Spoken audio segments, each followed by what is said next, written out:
ওনার উপরে শুইছেন না, উনি আপনার উপরে শুইছে। নেক্সট টাইম যদি সিনেমা বানান তাহলে আমাকে নায়িকা নিতে হবে, আর আমাকে নায়ক নিতে হবে। আর হচ্ছে কেমনে কি ডিরেকশন দেয় এটাও আমার থেকে শিখে নেবেন। হ্যাঁ অবশ্যই আপনার থেকে শিখে নিতে হবে, কারণ আপনি তো বড় সুপারস্টার নায়িকা বুবলি। ছবি ফ্লপ, সিনেমারে 10-এ দিবই না। এই ছবির নাম কি করে রাজকুমার হয়? ছবির মেকিং তো একদমই বাজে। আরে আপা এইসব কি বলছেন আপনি? গেছে শাকিব খানের ছবি,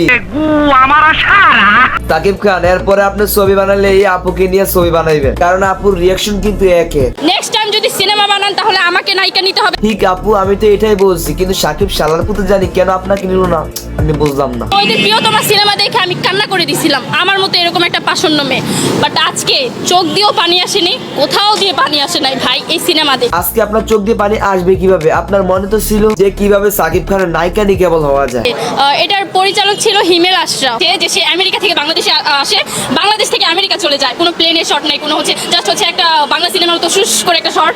যে নায়িকাটা কফি কান্ট্রি, মেয়েটার নাম মেবি। একটা জিনিস দেখছেন, আমরা ছবিটা একবার দেখে বলতে পারি না যে নায়িকাটার নাম কি, শাকিব খান কি গান গাইলো, শাকিব খানের কোথায় কি ভুল হয়েছিল। আর এই আপু কিন্তু একবার সব বলে দিয়েছে, একবার ব্যাখ্যা সহ। নায়িকাটার জায়গায় এই মেয়েটাকে না দিয়ে যদি আমাকেও দিত, ক্যারেক্টারের সাথে আমার ফেসটা মিল যাইতো, রোমান্টিক সিনের সাথে আমার ফেসটা মিল যাইতো, সবকিছুর সাথেই মিল যাইতো। কারণ আপু আগে চাইছিল এভাবে ভুল ধরিয়ে দিয়ে শাকিব খানের সাথে ছবি নিয়ে করতে পারে। কি ব্যাপার, কি হয়েছে? কিছু না শাকিব ভাই, আমার ধর্ম নারীকে সম্মান করতে বলছে, আমার সমাজ নারীকে অধিকার দিতে বলছে, আর আমার সোশ্যাল মিডিয়া বলতেছে নে নাড়াচাড়া দে। তাই একটু হালকা দিতেছি পিওর, মজা পাইবা শিওর। এই হোয়াটসঅ্যাপ বাটন দিছি। আমি আমার টাকা দিয়ে সিনেমা দেখেছি, আমি টিকিট কেটে সিনেমা দেখেছি।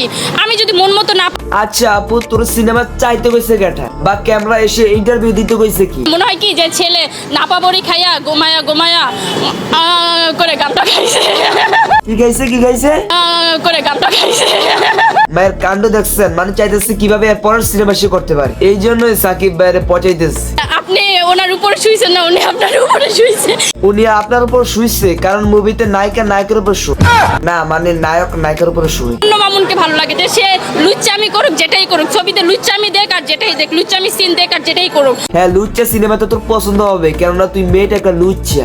আরে যে দেশাত্মবোধক যে গানটা গাইছে না, মনে হয় কি যে চানাচুর এরকম এরকম করে চানাচুর বিক্রি করতেছে। এটা ভাই কেমনে দেশাত্মবোধক গান হইলো? নে সাকিব গেছে এই মায়ের সিনেমাতে নিলে বাংলাদেশের মিডিয়া ইন্ডাস্ট্রি শুধু হুগামারা সারা না, সাথে সাকিব খানের 143 আর 3 নাম্বার বউ হয়ে যাবে। আর ভাই আমি আর সম্পূর্ণ ভিডিও দেখে আমার পায়ের রক্ত মাথায় উঠে গেছে, যে হ্যাঁ নাকি সাকিব খানের সাথে সিনেমা করে।